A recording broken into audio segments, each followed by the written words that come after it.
আমরা দীর্ঘ 16 বছর গণতন্ত্র লড়াই করছি, আমরা এখনো গণতন্ত্র ফেরত পাই না। আমরা শেখ হাসিনার পতন দেখেছি, কিন্তু আমাদের মূল লক্ষ্য জনগণের গণতন্ত্র এখনো আমরা ফেরত পাই না।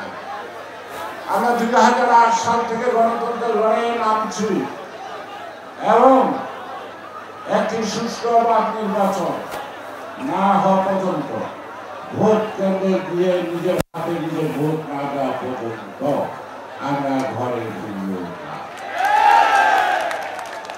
আন্দোলন চলমান, আমাদেরকে বিরোধী দল ভাববেন না, দয়া করে। আমাদের লড়াই চলছে, চলবে। যতদিন আমার ভোট আমি না দিতে পারবো ততদিন আমি আন্দোলন আছি, আমি আন্দোলনে থাকবো। আরো ভাই হারাতে হয় ভাই হারাবো, আরো বোন হারাতে হয় বোন হারাবো, জীবন দিতে হয় জীবন দিব, বারবার রক্ত দিতে হবে আরো রক্ত দেওয়ার জন্য আমি করছি। এবং এই জন্য রক্ত দিব আপনারা যেন একটা সুষ্ঠু অবাধ নির্বাচনে যদি বাধাগ্রস্ত হয় সেই জায়গায় আমরা রক্ত দিব, যাতে আপনারা বাধাগ্রস্ত বাধা অতিক্রম করে জনগণের আকাঙ্ক্ষা